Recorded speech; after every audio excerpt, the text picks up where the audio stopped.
Welcome to the Grind to Greatness podcast, where we dive deep into the world of relentless determination, hard work, and unwavering dedication to help you unlock your full potential.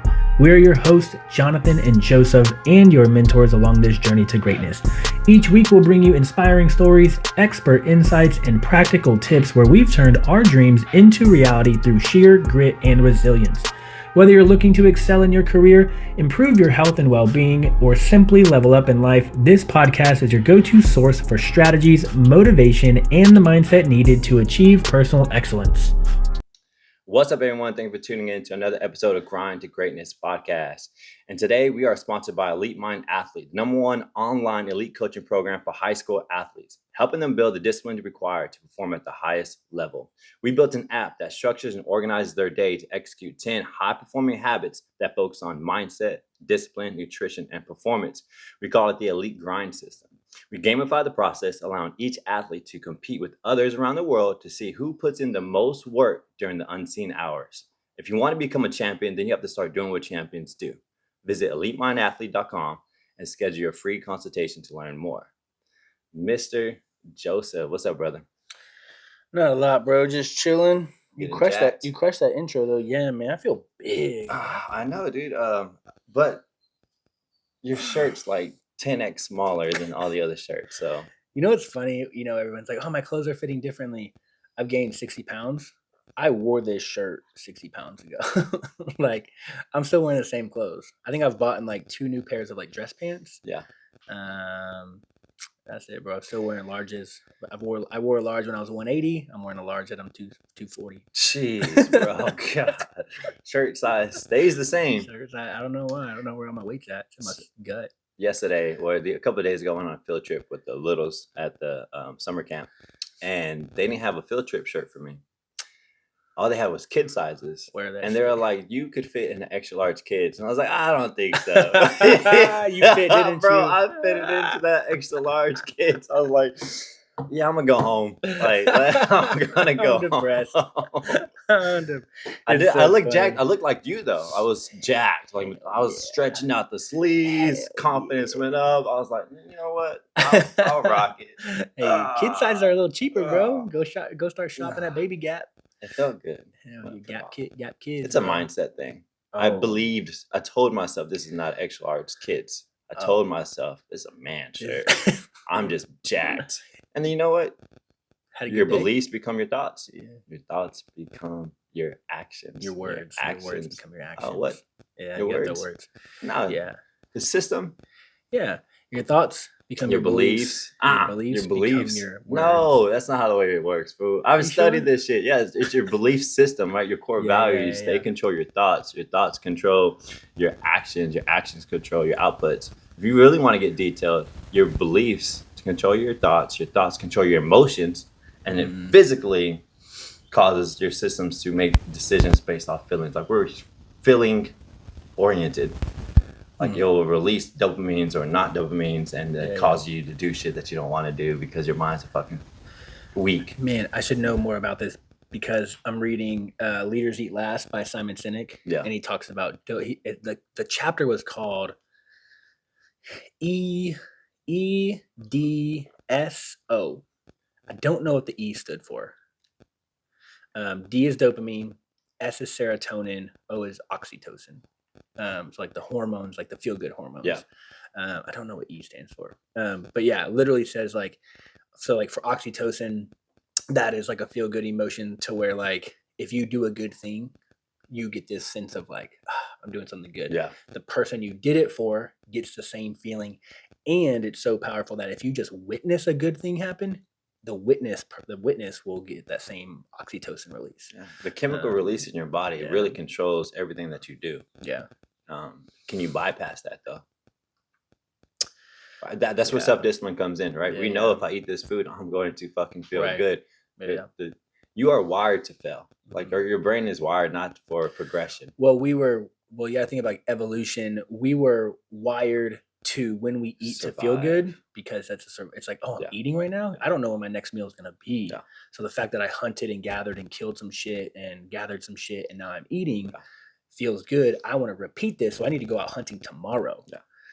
Now You feel good because you ate Chick-fil-A that you fucking DoorDash to your house. Yeah. And now you like that sense of it's trying to survive. I want comfort on the day-to-day basis. Yeah. I know if I go hunt here, I'm going to get this. And so I'm not going to hunt over there because I don't know what's going to happen over there. And so your brain's like, nah, just go back to right here. Yeah. And if you stay in that cycle, what really happens is nothing. You don't grow. There's no growth in this comfort that your mind is always seeking.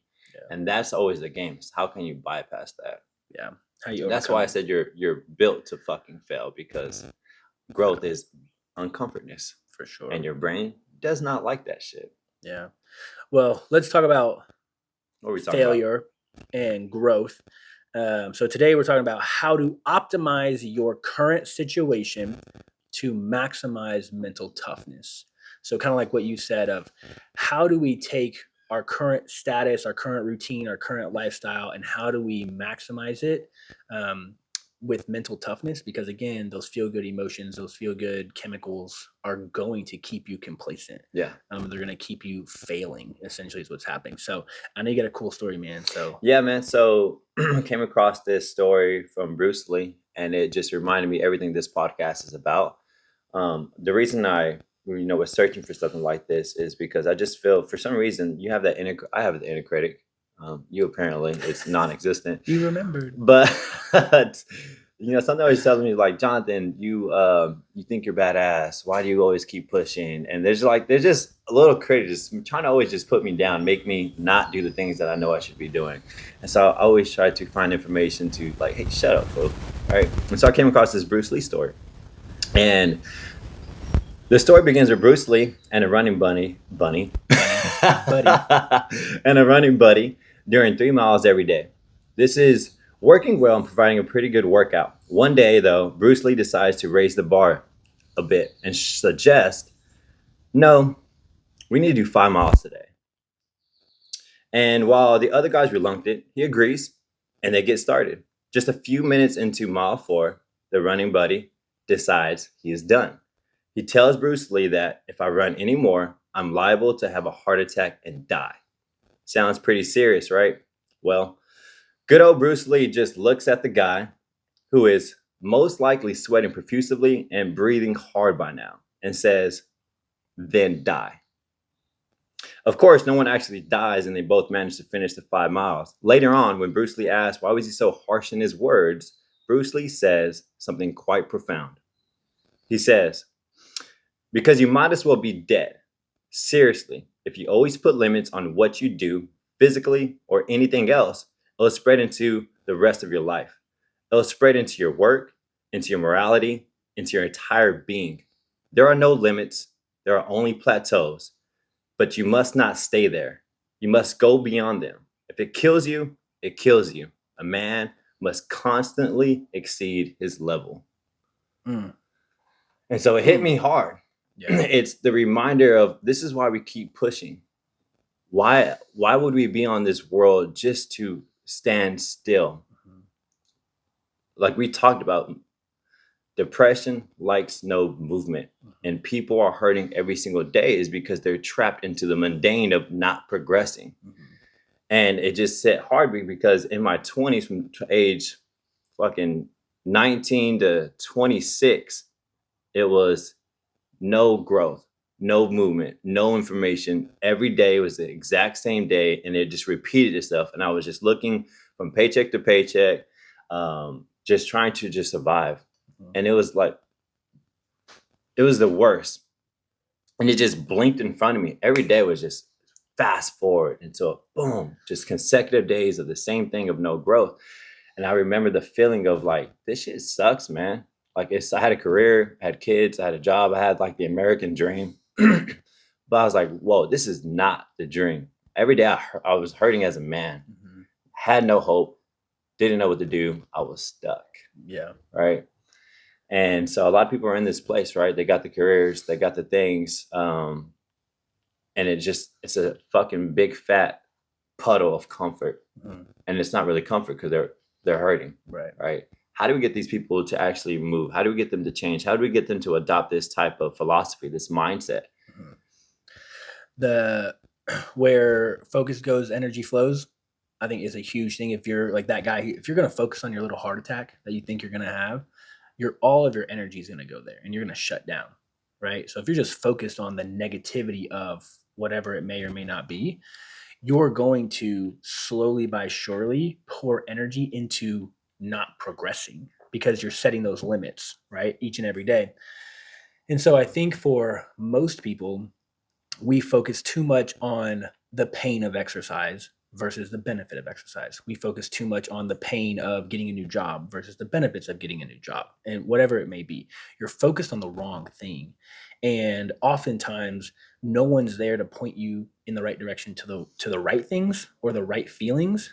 And so therefore it gets really tough for you to do it on your own, because even if, let's say, you wake up one day and you're like, I'm going to start working out at 5 a.m., right? And for the past years, decades, no one in your family's ever worked out. Spouse hasn't worked out, kids aren't healthy, whatever the case may be. But one day you want to try and you go work out, and then you come home to the same negativity that has always been there. This environment is going to win. Your focus is going to come back to the negativity of your environment, and it's going to pull you off track of this spark of an idea that you had, but it was unmaintainable, unsustainable because of your focus. And your focus is probably in appeasing your spouse, your family. Why are you waking up? So you don't need to wake up early. I love you no matter what. Blah, blah, blah. Yeah. Dude, why do you put yourself through that pain? Like, that's dumb. Just stay here. Like, doesn't it hurt? Doesn't it suck? Like, you're sweaty, you're smelly, it burns, you're sore all the time now. Like, take a day off, right? That's our natural, soft babying culture that we've built. Instead of being like, you're sore? Good. Like, go work out again. Go move out your soreness. One day you won't be sore. Maybe. I've been sore for 25 years. But, so I think that's a big piece of it is, what are you focused on? Because we're Bruce Lee, and people like Bruce Lee, they're focused on the result. They're focused on, I'm training for this thing. I'm training for whether it's my mindset, whether it's for a fight, whether it's for an event, whether it's for a physical attribute, whatever the case may be. They're focused more on that than the problems that might arise doing the training, right? Mm-hmm. Where this guy was focused on the problems of the training and not what the training was going to result in. Yeah. So what I'm hearing, he's focused on the wrong things, right? Mm-hmm. I believe if he what it comes down to, like we talked about just earlier, the way your decisions are made is through your beliefs. Mm-hmm. I think people just need to really stop with whatever you're doing and get a set of beliefs, right? What are you living for? What are you training for? Why do you do this? Why do you do that? Who are you? What type of person are you? Who do you want to become? When you start believing this stuff, for example, I do everything for the next 5 years. Like this Jonathan right here is going through an extreme amount of load for Jonathan at age 35, for Jonathan at age 38, right? I'm doing everything for this future guy. And so I have to ask myself, who does that future guy need to become, right? Well, he needs to be more efficient. He needs to be more effective. He needs to be more clear, more concise. He needs to have more expertise. And so it's like I'm building my future self, right? And I'm looking at him like, all right, cool.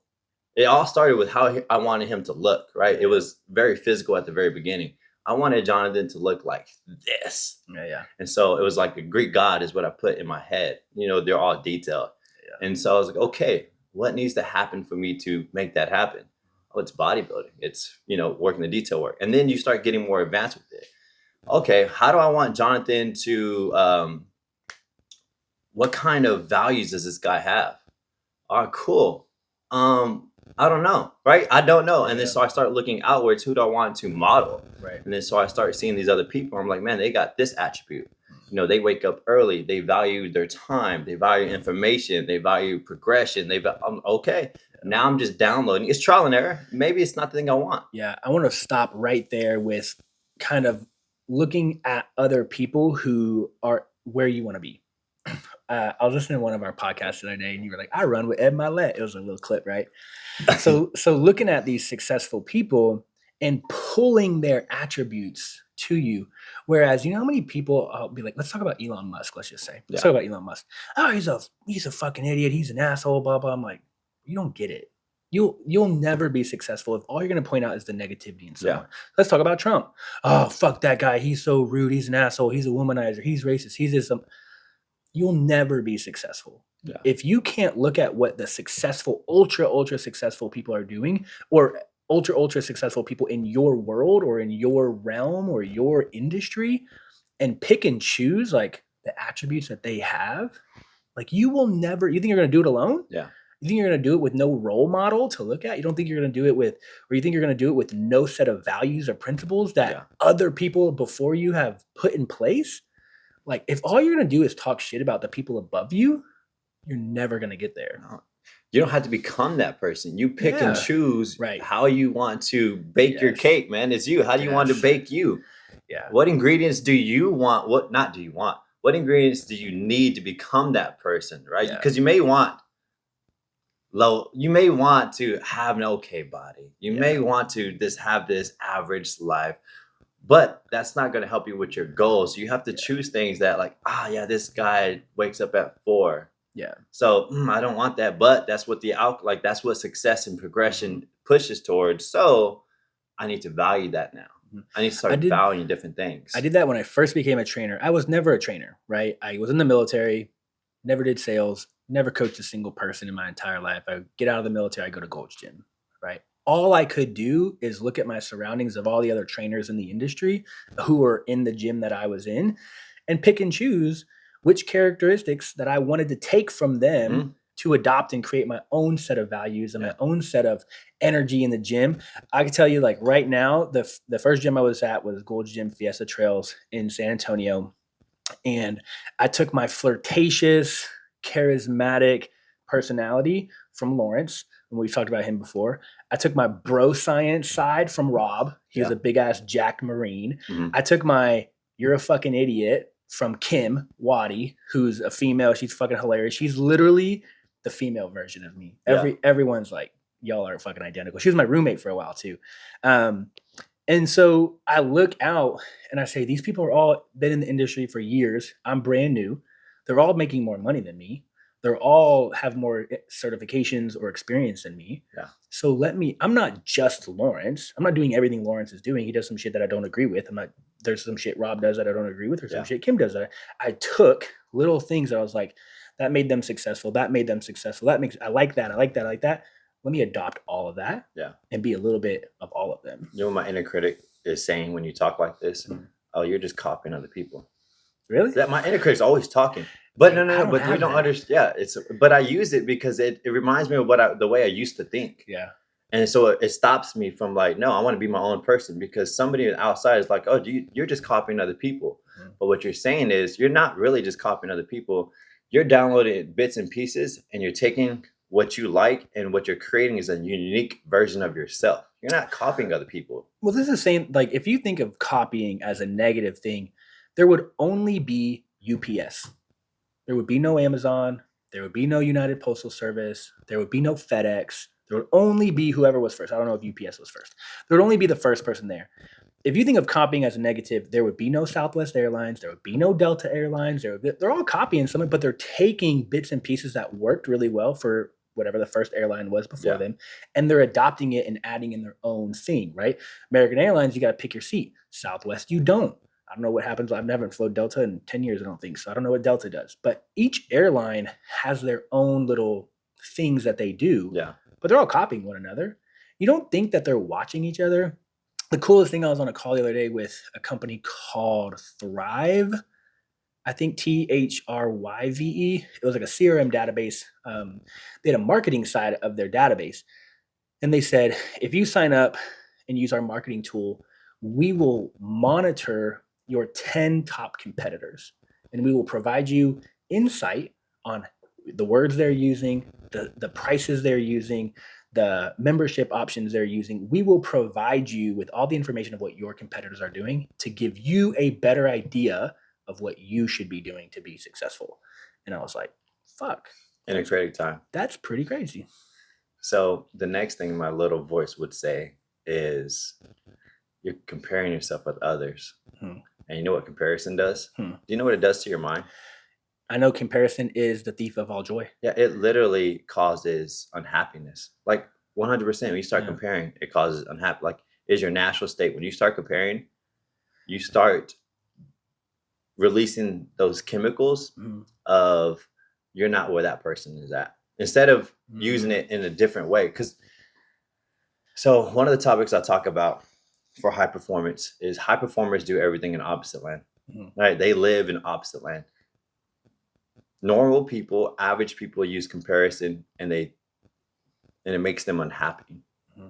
High performers, elite people, when you start looking at what they do, like we're talking about, they leverage it differently. They use comparison as a lever to drive forward. That's how I do it. Yeah. It just instinctively. I don't critique myself on it. I take these and I have to make them applicable because it's not a normal thing. For some people, it just may be wired that happens for them. But I have to go into the actual detail and go into the study of it is, we use it as a lever. Yeah. Because at the end of the day, we are competing. Yeah. Yeah. Every day you are, whether you're competing with someone, you're competing with somebody, whether you like it or not, you are competing. Right. And this is a competition because somebody's going to have that job. Somebody's going to get that promotion. Somebody's going to get that raise. Like, it doesn't matter. You're competing everywhere. And so I pull the lever of comparison. Do you know why it actually works and it drives them forward? That lever causes pain. And high performers understand this one rule. There are two things to cause massive change in somebody's life. If I'm not where I want to be, I need to find a deep pain because pain will cause change. And we can leverage that energy to really push forward and do something we don't want to do. Yeah. To the normal person, that pain will cause unhappiness, stillness, no movement, and then you seek comfort. And you said it before of like having a how did you phrase it? Having a reference point. A reference point of saying like, so I think of when you start talking about pain causes change, I think of like Inky Johnson. And his story was like, grew up in the ghetto, shared a bedroom with like 8 other people, with like 8 other people. And so he was like, man, I just can't wait to get my own bed one day. Yeah. Like that's the pain that triggered him to be as best as he could be, be the best football player, be the best. Now he's a motivational speaker. And so you have a reference point, and sometimes you have to sprinkle in like these people who are doing better than you, or you'll never truly understand where you're at and why it's a problem. Yeah. Right. If you never compare yourself to someone who's doing better than you, you'll never realize like what you're doing right now is the bare minimum. Or what you're doing right now isn't good enough. Yeah. And this isn't about necessarily chasing money, but it could be chasing comfort. It could be chasing a more sustainable way of living. It could be chasing health. It could be doing whatever. If you, let's say like my 600-pound life, and all you do is you turn on TV and you watch soap operas and cooking channels and so on and so forth, you have no clue what actual health looks like because nothing in your environment shows you what health looks like. Yeah. It shows you what not healthy looks like. So if you're always going to avoid that thing or that person, you will never feel the pain because again, you don't have a reference point of what's out there. Yeah. What potential could you accomplish? So now speaking Inky Johnson, he comes from a place of pain. I come up from a place of pain, right? We grew up poor, but way behind the start line. So I leveraged that pain. Now, from studying this past week, it's on the topic. That's why I was studying this past week, and it reminded me like a lot of people don't come from pain; they come from comfort, and so they may not have that lever to pull. And the first rule of entrepreneurship, or any first rule of, I need to switch it. I always say the first rule of entrepreneurship, but the first rule of high performance is you use what you have. All right, you use what you have, because if you don't use what you have, you'll wait with everyone else in the waiting line and you'll never get started. And so if you don't have the pain the lever of pain to cause you to take massive action, then you also can move towards pleasure. So those are the two fueling systems that causes change. You can pull the lever of pain, cause massive, it's way more powerful and short term, right? It's like a NOS boost, turbo. But the lever of pleasure can also be another source of energy to kind of push you forward. It keeps the carrot in front of you. And so if you don't come from a place of pain, it's okay. There's actually the lever of pleasure. It's your dream, right? That will also fuel you of like, yeah, I want to build that business. Oh, I want that body, or I want to live this certain lifestyle, or I want that type of relationship. When you keep it right here in the front of your mind, it's the same thing. You can just pull it to take massive action. And so it's understanding, and we're talking about plateauing. We're talking about comfort. You're in comfort, right? There are things in your life that aren't moving to where you want to be. And we're trying to help you get the information so you can start pulling this lever, or if you don't have that lever, it's okay, cool. You pull this lever and it helps you take that massive action of that thing you should be doing, that jump. It's always that jump. It's that unknown jump, right? You want that career, but you're not experienced it. You don't have certifications in it, and you're just like, oh, it's too far of a leap. But that's that thing that you love. That's that thing that, man, would spark you. Because the worst thing that can happen in your life is you can make decent amount of money, but you have no fire in your belly when you wake up. You're dead. I want to bring up Camp Gladiator for a second. Oh, I've been defending Camp Gladiator a lot. I've seen that. You seen that? Yeah. Thinking back, I don't know what, 6, 7, 8 years ago, whenever you started with Camp Gladiator, I started in 2016, I think, or 2017. I started in 2016. Okay. So you're a year before me. How many people that you have trained with along the way with Camp Gladiator are actually still training today? Because at the highest, I think CG was at almost 900 coaches. And I think they're down to like 300, somewhere around there. And I bring that up because here's was the recruiting model. The recruiting model was, oh, you like to work out. Oh, you hate your job.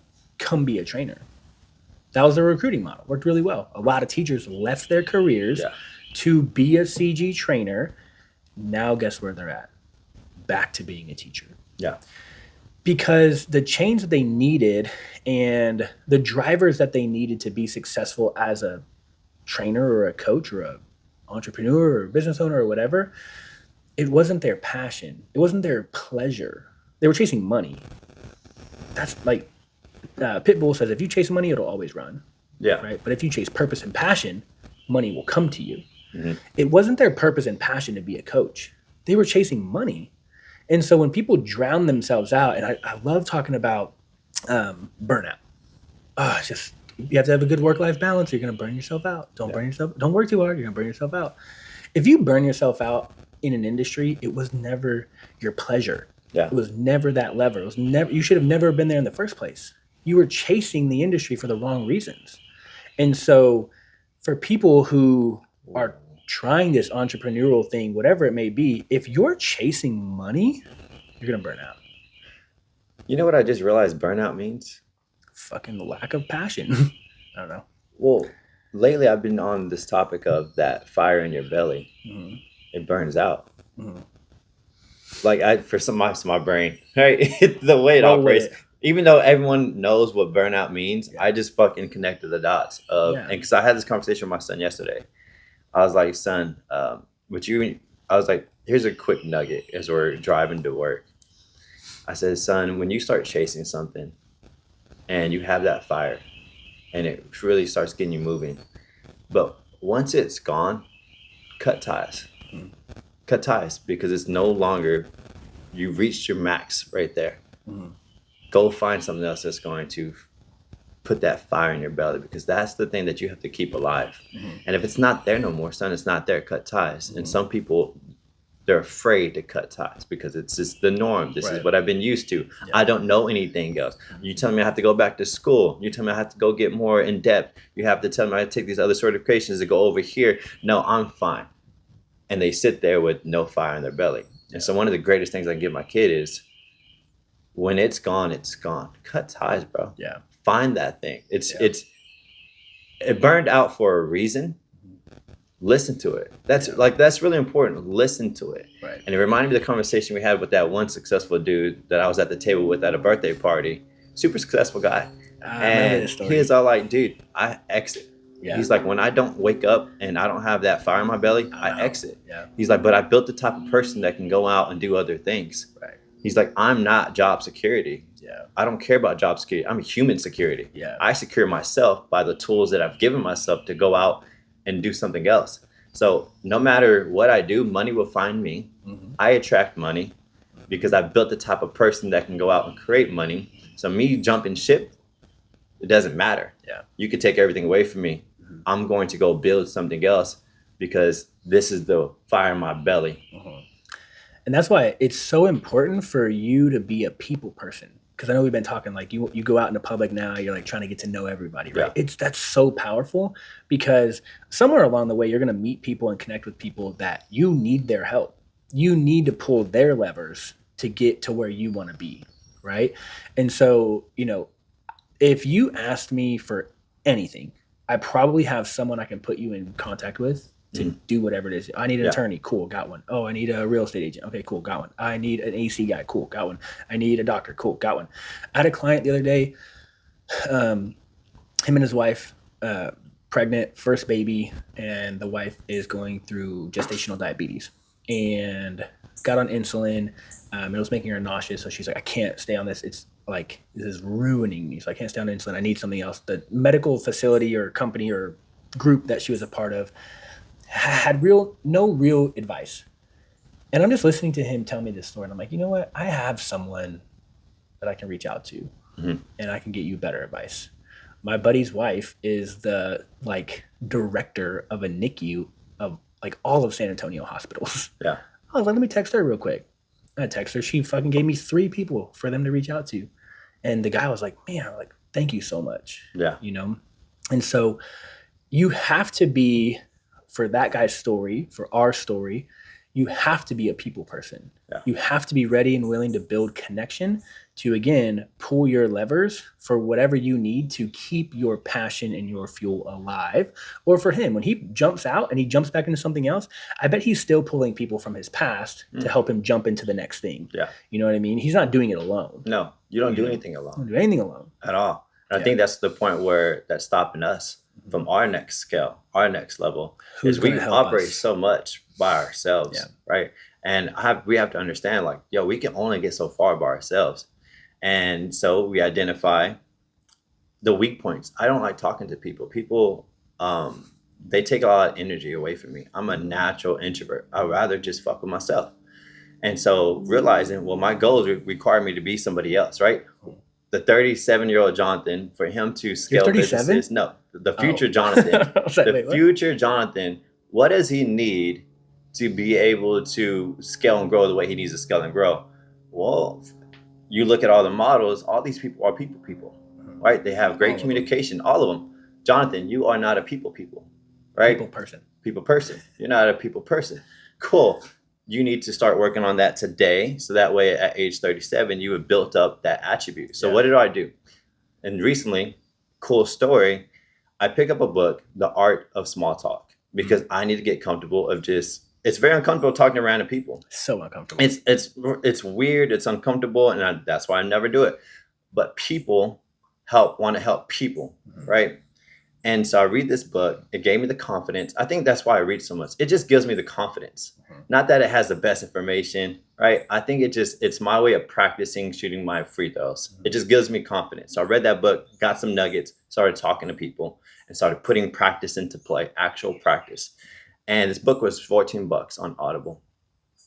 And because of this book, I saved $1,000. Because of this $14 investment into my brain, I've saved $1,000. Why? Met a dude at the gym. Been seeing him for years. Finally talked to him. We started talking, his interests, what he loves to do. I'm making him find his passion of what he wants to talk about. I do it with a plan and a strategy to go in. Let's get this guy to talk about himself. I want to know who this guy is. Behind this guy who works out every single day, there's a beautiful story. There's a passion behind this guy somewhere. He's working out for a reason. All right. this guy is obviously on the right path. That's why I love the gym. They're working out for a specific reason and they're doing something very healthy. I'm pretty sure they have more positive attributes in their life elsewhere.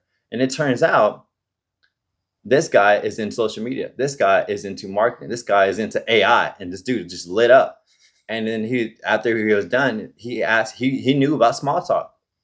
Being etiquette with small talk, you ask the same similar question back. And he's like, well, what are you doing? I was like, well, speaking of content, I've actually just started creating a bunch of content that I don't know what to do with. Yeah. I'm like drowning in content. He's like, hey, dude, my company's built a course, $1,000 course, whatever. I'll just give it to you free about content creation, scheduling, automations, and all that stuff. And I was like, oh, real? For real? He's like, yeah. Show me your number. He's like, hey, man, if you need any help, just let me know. Took the course, 6-hour course. It's helped me progress in my content this past week. There's less stress, there's less pressure, all because I read a $14 book. Yeah, that gave me the confidence to just go out and speak to people. And I'm getting better at speaking to people. Yeah. It's people who try to attack this on their own or people who put themselves on a pedestal for whatever reason. And, they always say you'll never meet a hater who's doing better than you, right?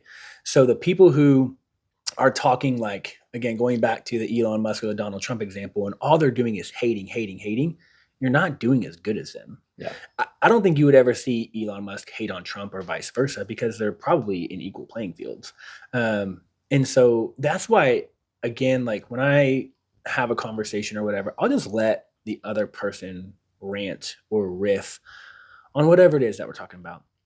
And I made, we're going to do monthly seminars now. So the first seminar we're doing is about semaglutide and weight management. Mm-hmm. And I made a post that was about a new weight loss medication called tirzepatide or Zepbound. And I tagged everyone on my social media, everyone. And I don't know why, but I wasn't getting notifications. But like I go into Facebook and that post pops up and there's like 25 comments. I'm like, what the fuck's going on in here?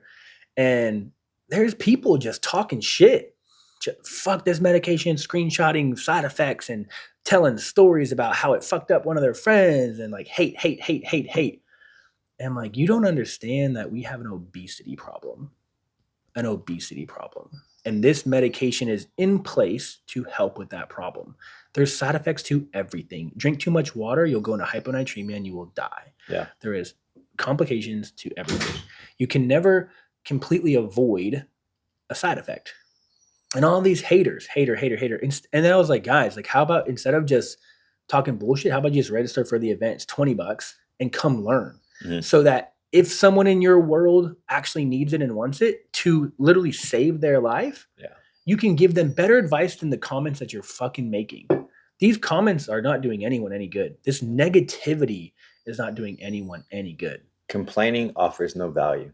None. Like it's wild. And we always say like the other quote is what pain loves misery. Yeah. And so it's like who hurt you? What hurt you? And so it's just wild to me listening to the way that people function nowadays. Yeah. And the victim mindset and the fuck that person over there, even though they're way off better off than you. It's like, what? I don't like I really don't get it. I don't understand either. I think it's just base level thinking, closed-minded people, right? I don't know. I try not to pour too much. I try to just stay in my lane as best I can these days. Yeah. I only have so much energy throughout the day, and I'm trying to max it out in my day. And so veering off, it doesn't help me whatsoever. And so it's part of that growth process. Yeah. But getting back to people losing fire, adopt a set of beliefs of what your future self needs to be like. Mm-hmm. And then you probably, once you know what you need to be, you're going to identify some weaknesses, right? Like, oh yeah, that future Jay who needs to do this, he lacks speaking, wanting to talk to other people. There's so much resistance. Cool. Now you have a problem. Now, how do you solve it? You solve it with information, right? And then once you get the information, now you have to make an actionable plan to actually put those reps in. Mm-hmm. And so from there, that's where the problem occurs. I think most people can get there. Mm-hmm. Oh, they can create a plan. They know what the problem is. Yeah. Everyone knows what the problem is. They can create a plan. Now the problem becomes of actually taking the action. Yeah. And that's where mental toughness comes in. How do we maximize mental toughness? We know where we want to be at in 5 years. And let's just take a very easy example of in 5 years, I want to make money. Okay. Then you have to work your way backwards. Yeah. Well, to make money, who do I need to know? What do I need to know? How proficient and experienced do I need to be in the topic or subject? And then you keep, who do I need to know? Who do I know now that can help put me in contact with someone to get me more money? Yeah. What books do I need to read? What seminars do I need to attend? What classes do I need to enroll myself in? And then experience. How do I gain experience in whatever industry that I need to be in? And where do I begin? And I was telling you that, I had this girl reach out that like wants experience in marketing, and she just volunteered. She's like, I can give you 10 hours a week. I'm like, fucking cool. Yeah. That saves me 10 hours a week for free. I'm like, what? That's how you get experience. She's winning, not you. Yeah, I hope she goes off to do great things, or she takes Facts Over Fats to the next level, and I can just pay her a fat chunk of money. I think that's the problem. People want an instant reward, and it never comes. I've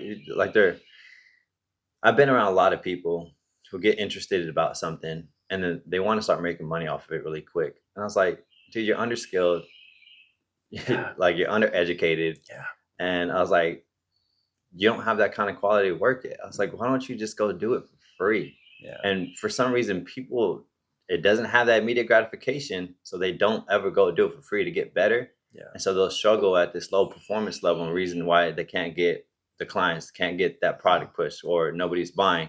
Yeah. It's, well, you're not good yet. Yeah. And so you're missing out on the whole point. Everything great comes with the delayed gratification. Mm-hmm. Not getting paid is fucking delayed gratification. Yeah. And so go get the skills. I like what she did. Like, I want to be around that type of person. I know. Like, yeah, let's go work for free. Let's go build the skills. Let's go learn something, because what you're actually building is the person that's going to attract money, right? Not the person chasing the money, right? And like I said, it was super powerful. And I offered her incentives to, again, just like reward her some way, somehow, because I didn't want to take advantage of her. Yeah. But to think that, and to give credit where credit is due, she's a little older. She has some kids. Yeah. She's in college, as a 30-year-old mom. So she's not a typical 19, 20, 21-year-old college kid, right? And so she probably understands the power of volunteering and experience and exposure more so than a 19, 20, 21-year-old. But man, like, I'll never forget, I just say yes to some shit. Put yourself in there and just say yes. Like, I need help. I need education. I need experience in whatever it is. Who can I reach out to that can help me with this? And whatever they come back with, yes. Yeah. I'm in. Yeah, sure. And if you need to draw boundaries like she did, we had our little first interview while she was at another job. Yeah. There's people in the background, there's bosses and managers walking behind her, and she's on an interview with me. And so she has other stuff going on. She's a parent. She's a student. Mm-hmm. So she's busy. Yeah. And she said hey, I can give you 10 hours a week. Yeah. Cool.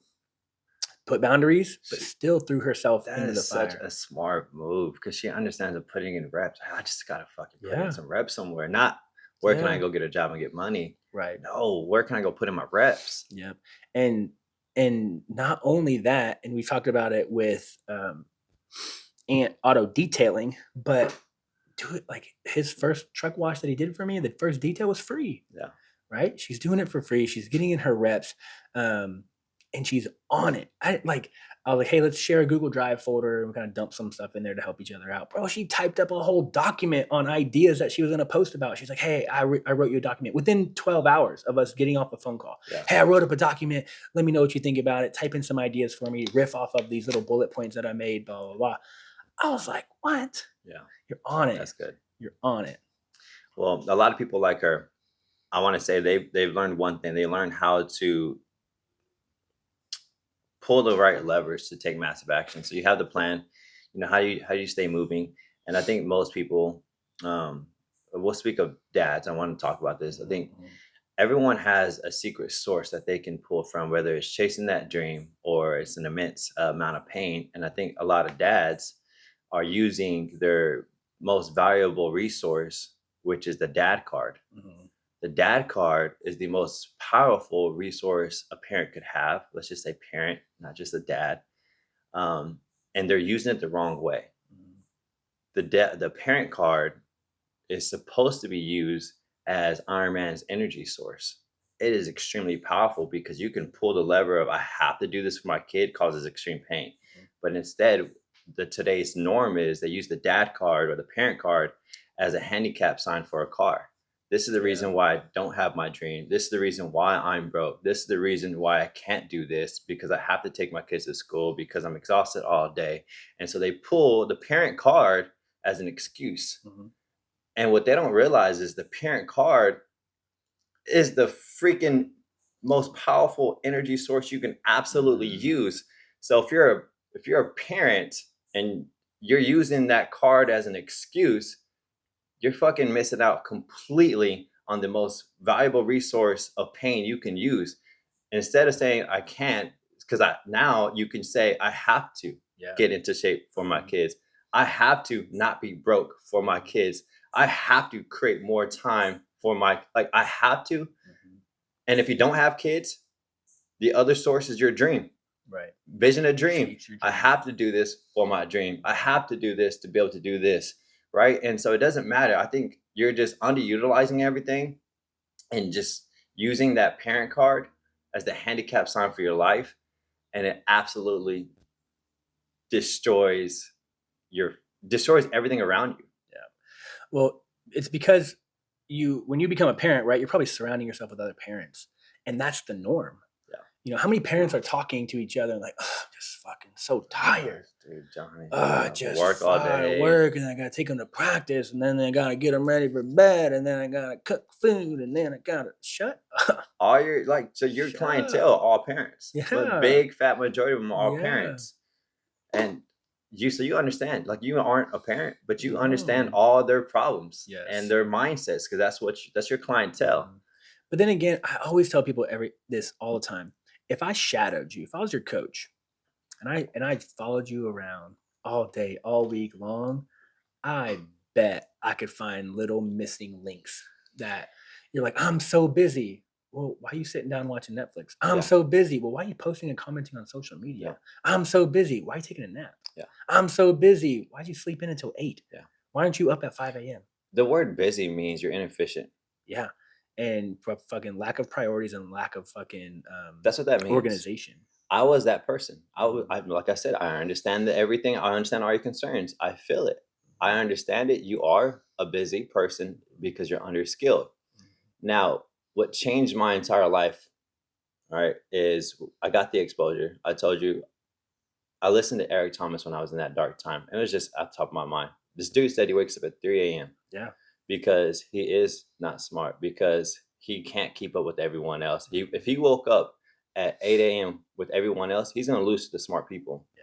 He's like, and if I wake up at 8 a.m., I don't have time. I'm like everyone else. I'm busy. You get distracted by all the things, the responsibilities you have to take care of, and you don't have the time. Like, realistically, if I woke up at 8 a.m., there would be no time for anything. Yeah, I would be fat, unfit. I would be depressed. I would be sad, because when you wake up at the same time as everyone else, you're in the front line of the war. Yeah. You're literally in the front line of the war, and you're under-equipped. Yep. And so I felt that as a parent. And so I used the parent lever card. I used the parent card to not use that as an excuse no more, but I used it as a power to wake up at 3 a.m. This is what changed my entire life. I don't wake up at 3 a.m. to be fucking cool. I just realized, just like Eric Thomas did, if I woke up at 8 a.m., I'm in the front line and I'm going to get destroyed. How can I become a person that can be in the back, that is skilled, that can get ahead of everyone else, and just do preparation? Yeah.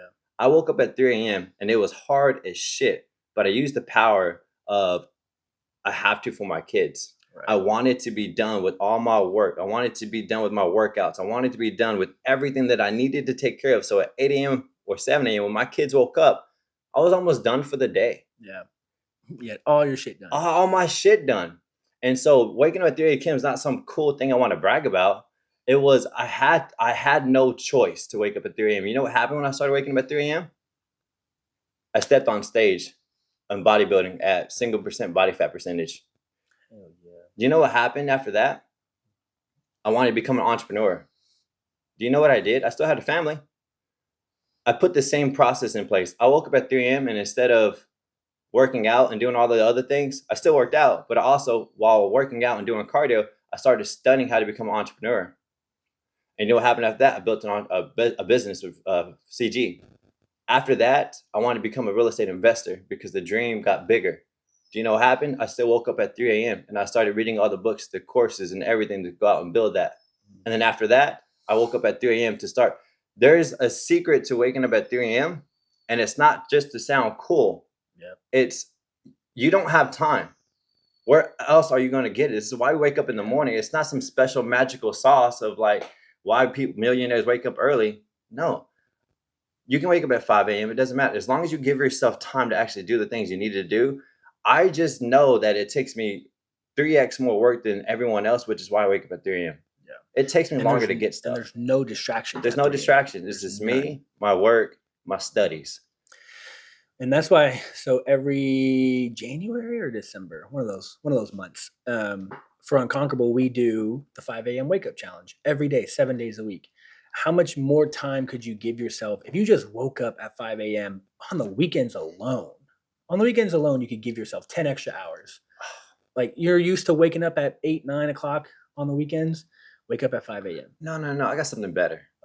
Something better for the weekends. All right. Okay. If you don't want to be waking up early throughout the week, whatever, and you want to just dip your toes in, cool, I get it. Wake up at your normal time on the weekends. Just block out time to work.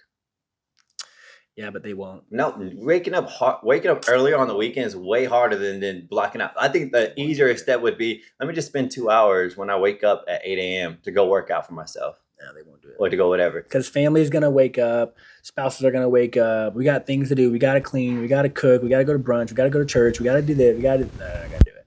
Man, I'm telling you, you're not going to do it. I saw this cool thing from so wild. Dr. Andy Galpin.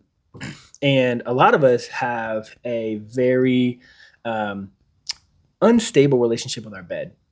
We do too much in our bed. We watch TV in our bed. We read in our bed. We scroll social media in our bed. And then we complain about sleep quality and sleep quantity. So he said, here's what I want you to do. He goes, you're going to go to bed at midnight. And you're going to stay awake until midnight. I don't care. You're not going to take any naps. You're not going to do anything except do something until midnight. And then you're going to wake up at 5 a.m. on the dot. No excuses every single day. Mm-hmm. And you're going to force yourself to a 5-hour sleep window. And in the beginning, it's going to suck. Midnight's going to come. You're going to be tossing and turning. Oh my gosh, I'm so worried. I only get 5 hours of sleep. And that's going to cause you to get worse sleep and so on and so forth. It's like, like day 3 or day 4, you're going to be fucking exhausted. Yeah. So when your head hits the pillow at midnight, you're going to go right to fucking sleep. Oh, yeah. And you're going to get great 5 hours of sleep because now your body knows and trains. 1, you're not going to take naps during the day. And 2, you're getting your ass out of bed at 5 a.m. Yeah. And they says, then once you get to a good routine of that 5 hours, back it up 30 minutes. Now go to bed at 11:30 and wake up at 5. Then go to bed at 11 and wake up 5.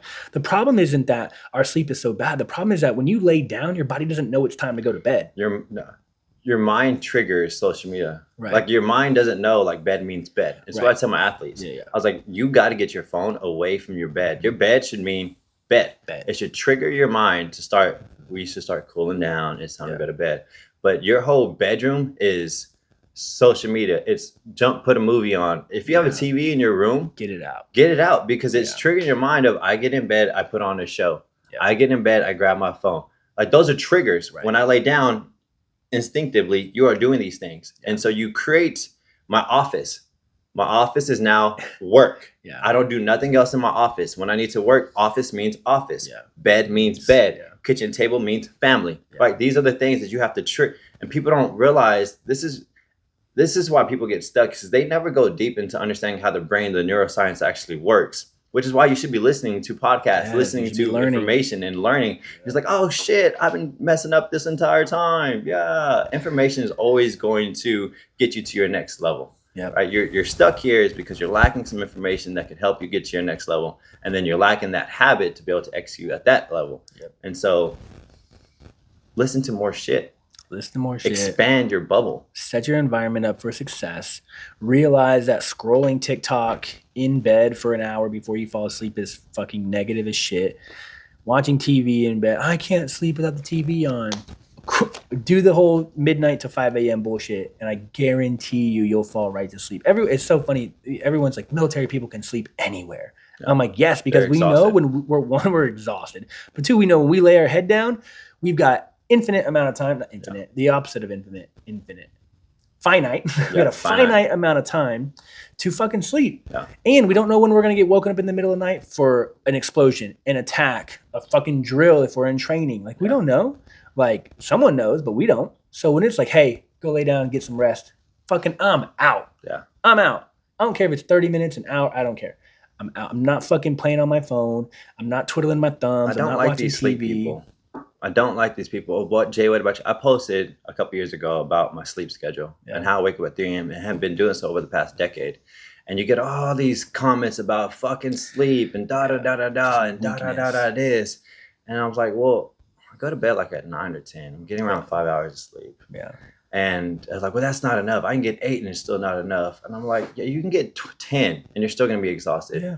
I was like, oh, cool. I am losing a couple hours of sleep. That's fine. And you're getting more hours of sleep and you're not doing anything with your life though. Nothing. That's like, and you're still tired. You're well rested and you're still fucking lazy. Yeah. You're well rested and you're still not moving anywhere. Yeah. I'm maybe operating from a deficit. Yeah. But also I'm progressing everywhere in my life. Look at everything I'm getting done. And so it's not that I'm going to keep this quality of life forever. Yeah. There will be a point where I'm going to prioritize things. Yeah. But I'm not there yet. Not right People now. Who have a dream have a sense of urgency. Mm-hmm. They sprint a marathon. Yep. And they do whatever it takes. Yep. And I think that's the biggest problem. Remember, you're not moving where you want to go because you don't have a set of beliefs. I have a set of belief right now that I will achieve my dream because I have a mantra I say every single day. All right. I will do whatever it takes for however long it takes until I have my dream wrapped around my mouth and I'm bringing that motherfucker home. So you know what that means? I've signed the contract and I committed to myself that I'll do whatever it takes. That I'll pay the price. If the price means less sleep, it's less sleep. If the price means working the weekends, it's working the weekends. If the price means sacrifice a set of food, sacrifice going to the movies, sacrifice vacations, that's the price. It doesn't matter. I don't negotiate the price no more. I don't get that talk or, I don't know. Yeah. No, it's whatever the price is. I sign the contract. I wake up and we just got to go. Love it. I think people are missing the belief system. Yeah. I think Kobe Bryant said that too. He's like, it was about a summer training program. He was like, you signed up, you signed the contract, you said this is what we're going to do. We're going to do it. No negotiation. Stop negotiating with What do you think I got this mindset from? Kobe Bryant? No, It's from not just Kobe Bryant. It's all the motherfucking GOATs have the same mind. They all have the same shit. Everyone you look up to has the same exact mindset. And not a single person is preaching, you should probably get more sleep. You should probably have a better work-life There's only balance. one people that say that, and that's like the billionaires and millionaires. Because they didn't have that mindset at the very bottom when they were building their fucking business and getting 2 to 3 hours of sleep. They had a sense of fucking urgency, and then later on, you buy back your time. Yes. Go wake up without an alarm, like Tom Billiard. I don't have an alarm. I want to wake up naturally. I can't believe, man. I was listening to they sold Quest for like $1 billion. Yeah. And they started it they sold their house, took that money to build Quest from scratch. Yeah. And sold it for a fucking $1 billion. So having a fucking dream and a sense of urgency and signing the contract of doing whatever it fucking takes. Yeah. I love it. Anyways. Let's put a cap in it, man. Sign the contract. Optimize your current situation to maximize mental toughness. Don't work to keep up. Work to separate.